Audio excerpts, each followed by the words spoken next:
Turquia de hoje é uma fascinante mistura de grandes e agitadas cidades e áreas agrícolas férteis e ricas, onde as uvas crescem sob o céu azul. Seu povo é trabalhador e receptivo aos estrangeiros. Os turistas vêm aqui para conhecerem cidades da história bíblica ou para percorrerem locais que um dia dominaram a paisagem da antiga Anatólia.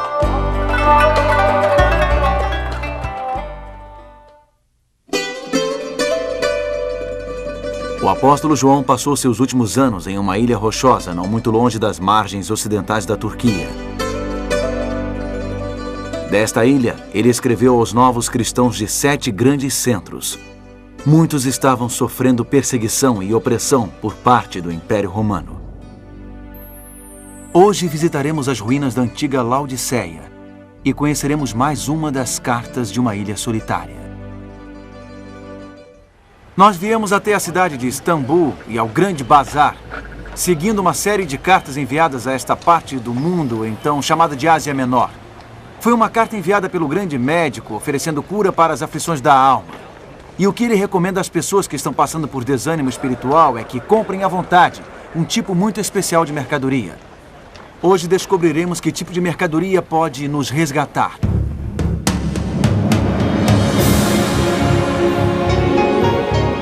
Ele permaneceu através dos tempos.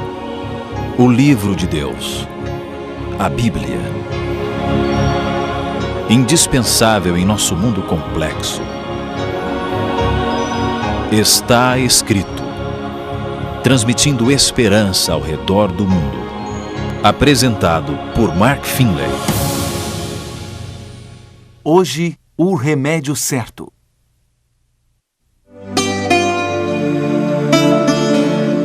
No livro do Apocalipse, encontramos esta série de mensagens enviadas por Jesus Cristo e registradas pelo apóstolo João, aqui na ilha de Patmos. João teve uma visão do próprio Jesus enquanto era prisioneiro do Império Romano. Essas cartas foram dirigidas a 7 igrejas na parte ocidental do que hoje é a Turquia. A última carta foi para a cidade de Laodiceia. Não resta muita coisa de Laodiceia hoje em dia, mas Laodiceia deve ter sido uma cidade e tanto. Era um importante centro comercial e bancário na Ásia Menor. A cidade ficou tão rica que, quando foi destruída por um terremoto no ano de 60 d.C., seus cidadãos recusaram a ajuda romana e a reconstruíram com recursos próprios. A carta em Apocalipse, enviada por João a esta próspera cidade, chegou aqui quando ela estava em processo de reconstrução. A cidade só se transformou em ruínas mais tarde, quando os turcos otomanos a destruíram no século XIII. Eu estou sentado aqui em um antigo aqueduto romano em Hierópolis, cruzando o vale de Laodiceia.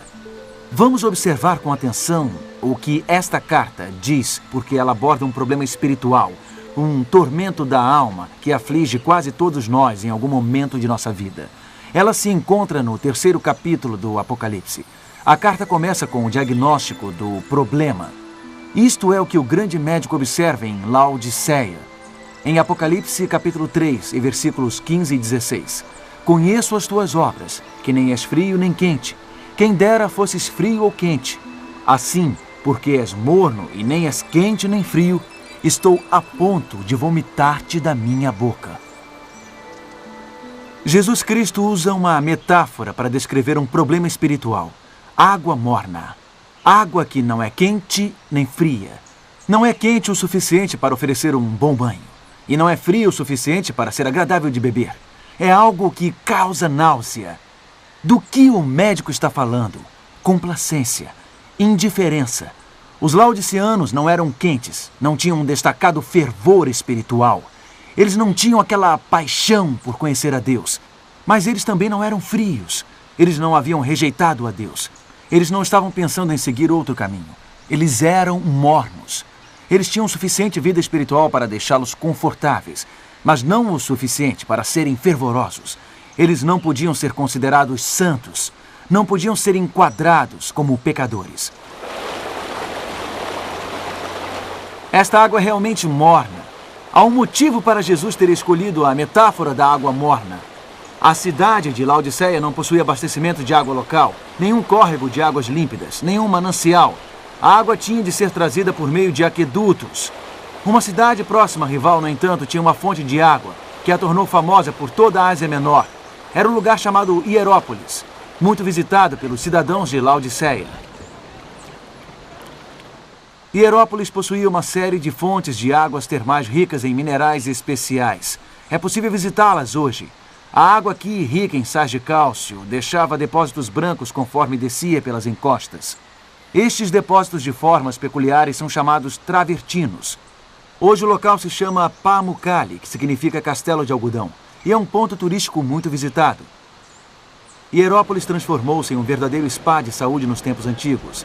Pessoas com todos os tipos de males vinham até estas fontes minerais em busca de cura. Parecia haver algo mágico neste lugar. As águas quentes e calmantes de Hierópolis ofereciam aos aflitos um pedacinho do céu. Puxa, é quentinha mesmo e é muito agradável. Este é um incrível anfiteatro aqui em Laodiceia. Em noites quentes de verão, mais de 20 mil pessoas lotavam o local para assistir a uma peça ou ouvir um concerto. Podiam olhar ao longo do vale e ver Hierópolis com suas fontes de águas termais. A água que vinha de Hierópolis para Laodiceia, através de aquedutos, não chegava quente. A aparentemente miraculosa água mineral transformava-se em algo morno que dava vontade de cuspir fora da boca. E as águas de uma fonte fresca e límpida, ao atravessarem os aquedutos debaixo do sol, perdiam sua temperatura refrescante também. Nem quente, nem fria. Os crentes em Laodiceia se tornaram acomodados e autossuficientes. Eles não achavam que precisavam de uma visita do médico divino. E então Cristo teve de usar uma imagem impactante para tentar despertá-los, para fazê-los enxergar seu tormento, sua doença. Ele disse: "Vocês acham que tudo está bem, mas na verdade vocês se tornaram algo que tenho vontade de cuspir fora da boca. Sejam quentes ou sejam frios. Sejam uma coisa ou sejam outra. Mas, por favor, não sejam mornos e indiferentes." Em Apocalipse capítulo 3, podemos ver que Jesus foi um pouco mais a fundo em seu diagnóstico. Ele definiu a doença em detalhes. Veja no versículo 17. "Pois dizes, estou rico e abastado, e não preciso de coisa alguma, e nem sabes que tu és infeliz, sim, miserável, pobre, cego e nu." Eu sou rico e não preciso de nada? Era assim que os laodiceanos pensavam. Era isso que eles diziam a si mesmos. Evidentemente, os cristãos nesta cidade participavam da prosperidade geral. Eles não estavam sofrendo discriminação, não estavam sofrendo perseguição. Isso era muito bom. Mas os laodiceanos também não sentiam-se empolgados com o Evangelho. Não era relevante para eles. A boa nova de Jesus Cristo havia se tornado algo comum. O materialismo estava começando a entorpecer os seus sentidos.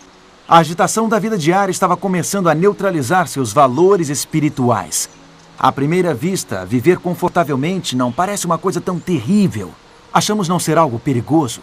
Não posso satisfazer os meus desejos? O que há de errado em estar bem financeiramente? O que há de errado em se alegrar com o que você conquista? A resposta é absolutamente nada, a não ser quando você é pobre, cego e nu e nem se dá conta disso. O problema é quando você está passando fome, mas acha que está saciado. O problema é quando está cego, mas acha que enxerga. Para entender o dilema que essas pessoas em Laodiceia enfrentavam, vou levá-lo a um dos lugares mais confortáveis do mundo. Um dos mais sofisticados lugares da Terra.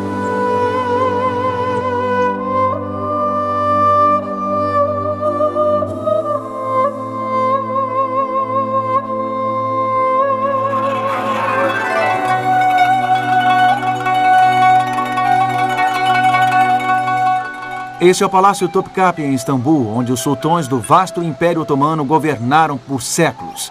Eles eram os todo-poderosos, sua riqueza era legendária. Tudo o que eles tocavam era enfeitado com joias. Os sultões usavam belíssimas túnicas de seda apenas uma vez e depois as jogavam fora. Um banquete de gala exigiria 50 pratos diferentes, servidos em uma mesa de prata sólida. No interior do palácio, depois de passar por vários jardins internos, ficava o harém real. Centenas de lindas mulheres eram cuidadas e enfeitadas, enquanto aguardavam serem chamadas para satisfazerem ao sultão.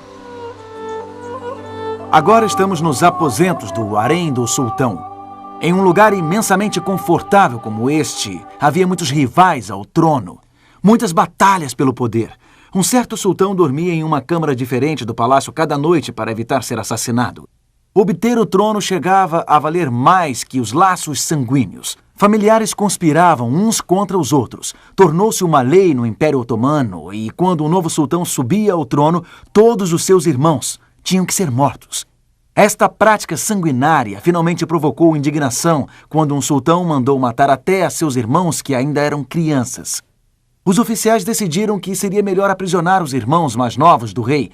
Eles eram mantidos em vários quartos em cima do harém, os quais vieram a ser chamados de gaiola dourada. Alguns eram mantidos ali por toda a vida. Eles desfrutavam dos luxos do Palácio Real. Eles tinham criados à sua disposição. Todas as suas exigências eram atendidas. Eles não precisavam de nada. E também havia chance de um deles se tornar sultão, caso o irmão no trono morresse. Mas algo acontecia com aqueles garotos que se tornavam adultos dentro da gaiola dourada. Algo acontecia com eles em seu confortável isolamento. Eles perdiam o rumo, perdiam a identidade, perdiam acima de tudo a compaixão. Deli Ibrahim tornou-se sultão após 22 anos na gaiola dourada. Ele sofria de extrema paranoia. Uma vez mandou afogar 200 concubinas no mar de Bósforo.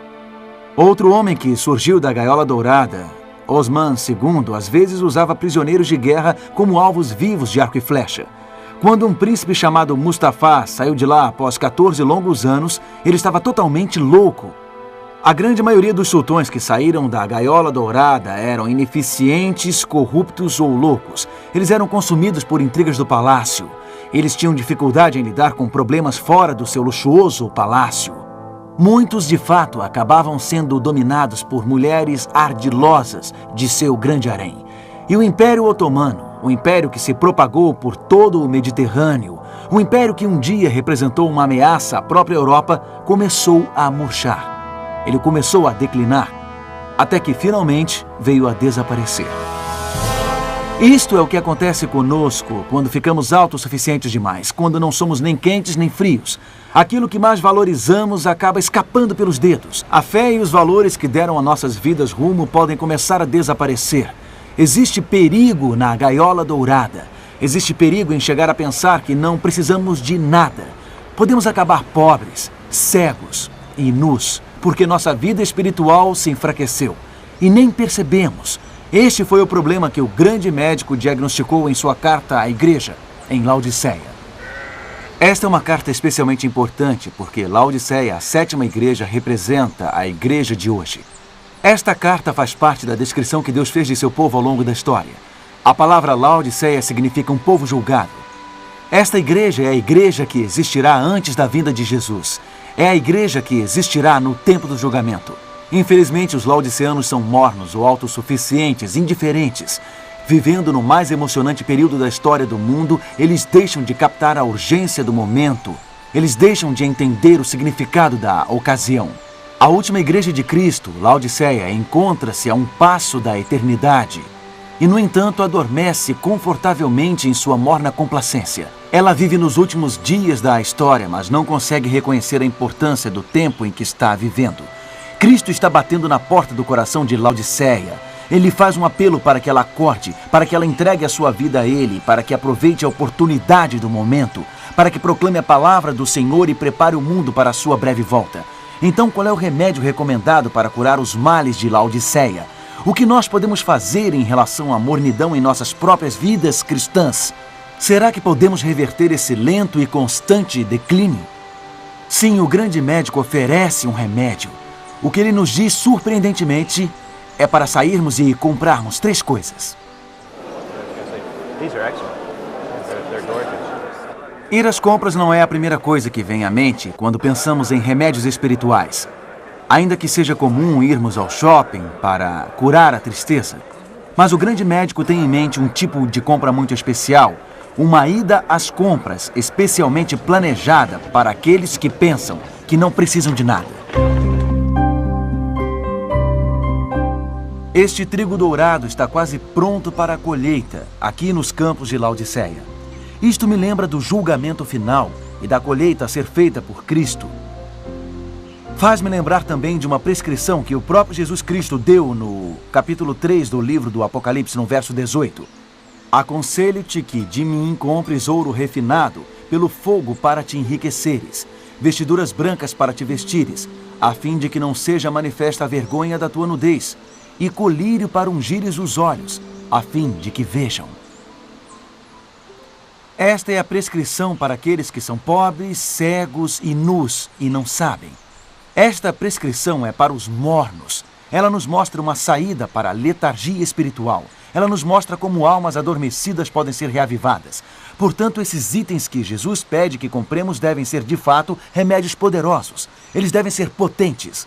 Vejamos exatamente o que o grande médico quis dizer com esse ouro, essas vestiduras brancas e esse colírio. Jesus diz em primeiro lugar, compres de mim ouro refinado pelo fogo. O que isso significa? Bom, encontramos uma frase muito parecida em outra parte do Novo Testamento. Veja em 1 Pedro capítulo 1 e versículo 7. O apóstolo ora pelos crentes, para que, uma vez confirmado o valor da vossa fé, muito mais preciosa do que o ouro perecível, mesmo apurado por fogo, redundem em louvor, glória e honra na revelação de Jesus Cristo. Pedro compara a fé sendo provada ao ouro sendo refinado no fogo. E ele acrescenta que a fé é muito mais valiosa do que o ouro porque ela não perece. Pedro está dizendo que a fé é uma qualidade inestimável que merece ser desenvolvida. Ela deve ser refinada. E é isso que Jesus está conclamando os autossuficientes comprarem. Invista na fé. Invista na confiança. Quando nos sentimos muito confortáveis e só pensamos em nós mesmos, quando vivemos cercados por confortos materiais, é fácil começar a pensar na fé como algo muito intangível. Ao termos muitas coisas tangíveis, coisas que consideramos como prosperidade, bênçãos materiais, podemos achar que não precisamos tanto assim de fé. Deixamos de transpor as coisas humanas em busca do divino, de transpor as fronteiras da segurança, de nos arriscar. Deixamos de orar, de estudar a Bíblia, de lutar por Deus, de aprofundar nossos valores espirituais. Mas Jesus está dizendo, acorde! Você está desesperadamente pobre, sem fé. Ela não é etérea. A fé é tão sólida quanto o ouro. É tão tangível quanto os tesouros que as pessoas disputam no grande bazar de Istambul. Ela é mais valiosa do que qualquer tesouro de ouro que possamos comprar e colocar em nossas casas. Podemos passar a vida toda em busca de vários tipos de bugigangas brilhantes, mas as coisas mais importantes da vida escorregarão por nossos dedos, a menos que a gente invista na fé, em estabelecer uma firme conexão com Deus. Essa joia é muito linda. Como sair da letargia espiritual? Primeiro, dê um passo em direção da fé. Transponha as fronteiras do seu conformismo. Assuma um novo desafio em nome de Jesus. Agora vamos ver a segunda coisa que o grande médico prescreve. Vestiduras brancas. Precisamos vestir nossa nudez com vestiduras brancas. O que isso significa? Esta mesma imagem aparece em Apocalipse capítulo 7. João descreve uma cena gloriosa no céu. Um grande grupo de indivíduos redimidos estão animados, louvando a Deus. E João vê que todos eles estão vestidos de vestiduras brancas. Alguém explica em Apocalipse capítulo 7 e versículo 14. Estes são os que vêm da grande tribulação. Lavaram suas vestiduras e as alvejaram no sangue do Cordeiro. No Novo Testamento, as vestiduras brancas são um símbolo da justiça, de aceitação diante de Deus.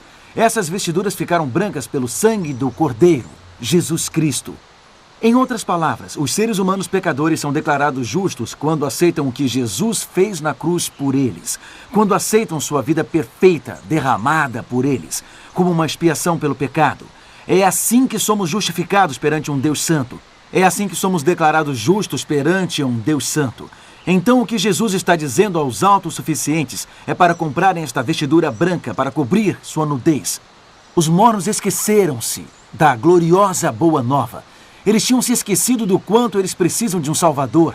Eles tinham se esquecido do preço para resgatar-nos da tragédia do pecado.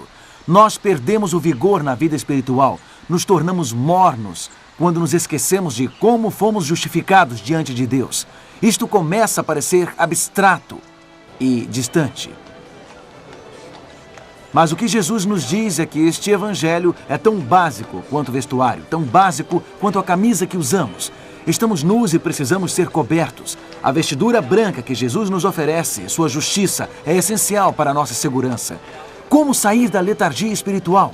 Valorize esta graça tão cara. Não considere algo comum. Perceba o quanto você necessita da graça que vem através da cruz. Agora vamos examinar mais uma coisa que o grande médico prescreve. Ele conclama os autossuficientes a adquirirem também um colírio para ungires os olhos a fim de que vejas. A que ele está se referindo? No Novo Testamento é o Espírito Santo que costuma ser indicado como aquele que abre os olhos do homem, que nos ajuda a entender. O próprio Jesus fez esta promessa aos seus seguidores em João capítulo 16 e versículo 13. Quando vier, porém, o Espírito da verdade, ele vos guiará a toda a verdade. É o Espírito que ilumina, é o Espírito que convence. Jesus está dizendo aos autossuficientes: vocês precisam do Espírito Santo, precisam ser iluminados pelo Espírito Santo. Acham que enxergam, mas na verdade são cegos. É fácil deixarmos de enxergar quando estamos confortáveis. É fácil dizermos a nós mesmos pequenas mentiras e sairmos impunes. E quando achamos que não precisamos de nada, é fácil pensar no Espírito Santo como um acessório. O que Jesus está dizendo é que o Espírito Santo é tão necessário quanto enxergar. Ele faz parte do remédio essencial para nossas almas. Mais importante que qualquer unguento que possamos encontrar em uma loja exótica. Mais importante do que qualquer remédio que nos prometa uma visão perfeita. O Espírito Santo é aquele que pode nos fazer enxergar dentro de nossos corações. Esta é a prescrição do grande médico. Uma prescrição para a letargia espiritual. Temos que perceber que a fé é tão sólida quanto o ouro. Nós temos que valorizar o fato de que o ato salvador de Cristo é tão básico quanto o vestuário. Precisamos saber que o Espírito Santo é tão necessário quanto a visão. Estas mercadorias vão nos despertar e revigorar nossa alma. Os remédios de Cristo são mais poderosos do que qualquer coisa que o povo da Ásia Menor encontrava quando vinha até Hierópolis. É mais potente do que qualquer componente dessas águas minerais. O remédio de Cristo penetra profundamente em nosso ser. E tem mais um fato maravilhoso que você precisa saber sobre a prescrição de Cristo. Encontramos o remédio de Jesus aqui entre as ruínas de Laodiceia. Ouça a parte final de sua mensagem à igreja em Laodiceia, encontrada em Apocalipse capítulo 3 e verso 20. Eis que estou à porta e bato. Se alguém ouvir a minha voz e abrir a porta, entrarei em sua casa e cearei com ele e ele comigo. Estas são boas novas realmente. Este médico atende a domicílio. Ele não apenas anuncia a sua grande prescrição, ele a leva até nós. Ele está à nossa porta. Ele está batendo. Podemos dizer que este médico está trazendo um completo spa de saúde à nossa porta. Ele traz as mercadorias que vão nos curar. Ele traz o ouro, as vestiduras brancas e o colírio até a nossa porta. Não será hora de você abrir-lhe a porta? Não será hora de sentar e conversar com Jesus? Não será hora de fazer um jantar entre amigos com Ele? De passar tempo com Ele? Você tem investido a sua vida em tantas outras coisas. Que tal investir no relacionamento mais importante? No relacionamento capaz de revigorar a sua alma adormecida? Cristo está esperando. Cristo está batendo. Do mesmo modo que a água da chuva regou as colinas de Laodiceia hoje, Jesus quer regar as nossas próprias almas. Basta só que aceitemos.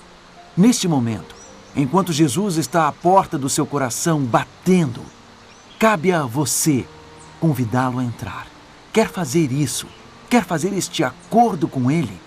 Quer permitir que Ele lhe traga vida espiritual que lá no fundo você está desejando?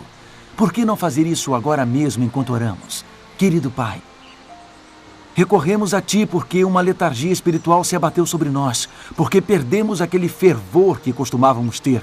Chegamos a Ti reconhecendo a nossa necessidade. Precisamos do Teu ouro para a nossa pobreza. Precisamos da Tua vestidura branca para a nossa nudez. Precisamos do Teu colírio para a nossa cegueira. Neste momento abrimos a porta do nosso coração a Ti, Senhor. Por favor, entre. Por favor, sinta-se à vontade. Sinta-se o nosso Salvador. Entre em nosso coração, mude a nossa vida, transforme tudo o que precisa ser mudado em nós. Pedimos isto em nome de Jesus. Amém.